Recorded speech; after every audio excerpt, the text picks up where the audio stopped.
positive things that come out of the 9/11? Like, are there safety precautions that are better? Anything positive that you can kind of see that's happened in the 20 years from that?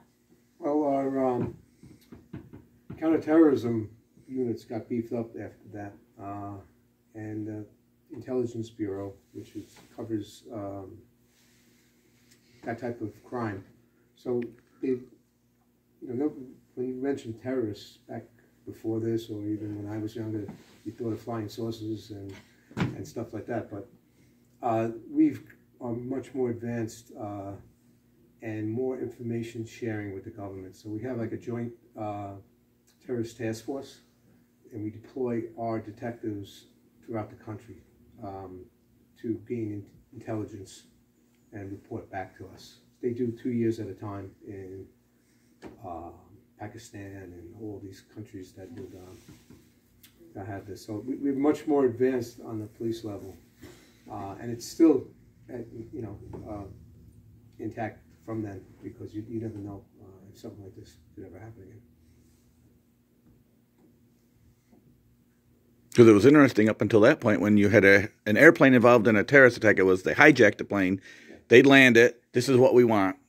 Make her meet our demands, and we'll let the people know. So nobody, expected them to use them as weapons. Well, after that, after my Brooklyn North Narcotics, when I was there, I went into the major case squad, and we did high-profile cases. So one of the cases that we did handle was, remember the baseball player that went into the building?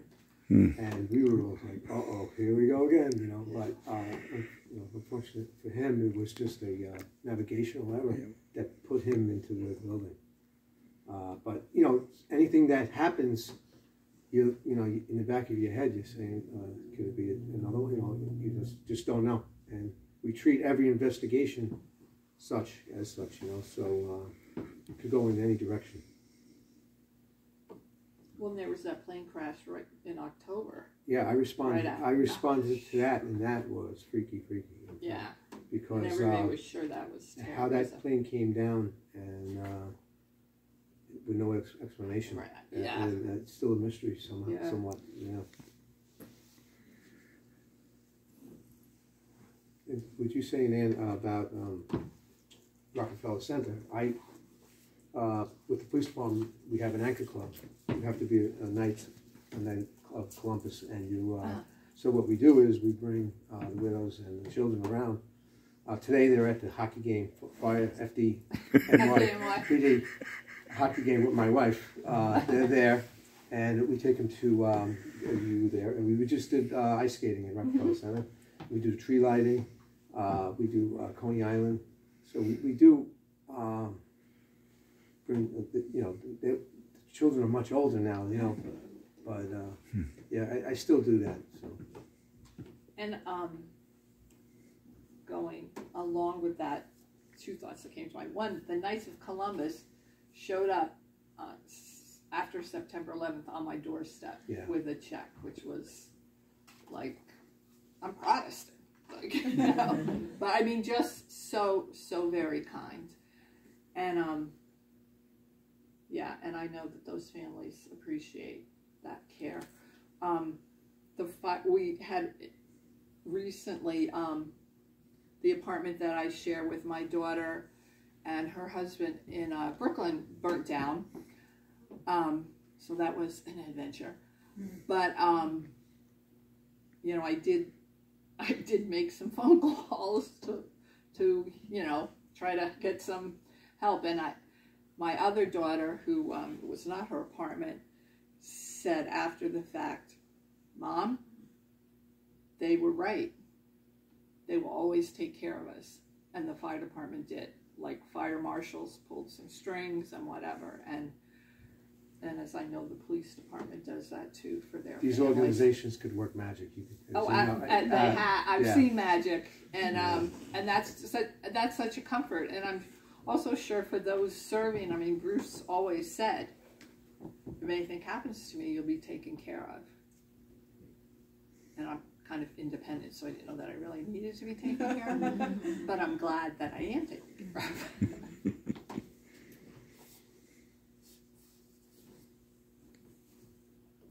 No more questions? We were down there in December of that Thank you. year, and they were loading barges up with, I think, just metal or something. Where did that all go? Most of it went to Kennedy Airport because the airplane hangars had the room for that. And I know many of the trucks and the engines and our vehicles all went there. That was was 1 or 2 hangars at Kennedy. Oh. It could hold it, and it was sheltered because they had to be, you know, it was part of the investigation of the crime scene. So you had to go through all that also. Yeah. When I was on that, I mentioned on Canal Street, that first day I was there, we were just sorry. We wanted to go to the pile because, you know, how can we help? Can we do? Right. So, Right. and about getting in trouble, and my lieutenant and the captain, you not to leave your post. We came back like the Pillsbury Doughboy because all the dust, and we stood there. He goes, "You went." I go, "No, we didn't." I go, "Why do you think we went there?" Just, you know, that we just came back head to toe because we went. It was maybe 20 blocks, and we just said, "You know what? Let's just go." And we turned. You know, we had to come back. We got busted. I had firefighters showing up at my home in Greenwood Lake from the site in the same way, just like holding a bag of bagels, and like, "We brought these for you, covered in ash." And they go, "What do you need? What do you need?" And I go, "You need to go home and shower, maybe, you know." But that whole thing. But that's. They had wash down sites for the cars when you left. So they squirt some water on it. And they're like, "All right, you're good." Meanwhile, we turn on the fan in the car and the dust was coming out. And they're like, you know, it was, "You think it's good?" I don't think so. It just you know, tomorrow, next one, squirt. What was the distance from your home to ground zero? I mean, what's the how far are we talking? So I'm right on the border of New York and New Jersey. So to Bruce's firehouse, it was 60 miles, and probably, well, it was about 60 miles from Greenwood Lake down to the site, because when I was volunteering with Tribute, I did that drive a lot.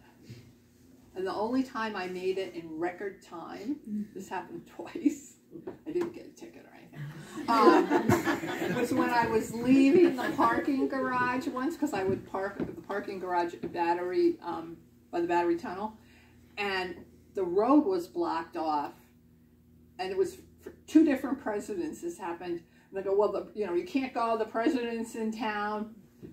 But then the minute the motorcade goes by, they let you go. And so this was so exciting to me. I left Battery Park and got to the bridge in less than 10 minutes because there was nobody, because you're slightly behind the presidential motorcade, which is really a crazy thing to see. Like, whoa. Yeah, so 2 different presidents. I'm like, "All right, thanks." Made it home. But usually for me to commute down to Tribute was about an hour and a half. That was a big complaint. They had 1 parking spot in the garage for the tour, which I never people, used. and otherwise you're on your own. You know? Yeah. But It was what it was, and yeah. So the Tribute Museum is still running, but they closed down part of it? Is that what? The Tribute, what started as the Tribute Center, that was on Liberty Street a few years ago, morphed into the Tribute Museum. And because of a bunch of things, with the big museum opening, and there wasn't whatever should have happened there, could have happened there. Tribute is in financial trouble, so it's probably closing. So neither of you will be doing tours anymore? Yeah, I haven't gone back in prior to COVID. Okay. It's just, it was kind of shut down, and then it was closed. I mean, once you get in the groove, when you're there, you have to go, you know. Right. But if you let it go for a while, you find it's other true. things. You know. And it's so true. Like when the first 5 years I did Tribute, I was still teaching. So Wednesdays were my day off. So Wednesdays I would go in Tribute, do 2 tours, blah, blah, blah. It was just part of what you did. And then when I retired and then eventually moved to Brooklyn, and that was the reason for moving to Brooklyn, so that it would be easier to do tours, because it would take 20 minutes. I kept arriving everywhere really early because I was used to an hour and a half of travel, and it's 20 minutes. But then when you get out of the groove, especially they were closed all of 2020 and didn't start doing tours again until halfway through 21. Plus, we get so many international visitors, you know, that's starting to pick up. But the National Museum is there. And so if you ever get a chance to go to the National Museum, has anybody ever been there? The National Museum? Yeah, it's amazing. And the fact that the cross is in the National Museum. There's also a Bible. I don't know if you know that, but there's a Bible where the pages are melted together. Like a piece of metal, yeah. And the scripture that shows is an eye for an eye, a tooth for a tooth. It's interesting. But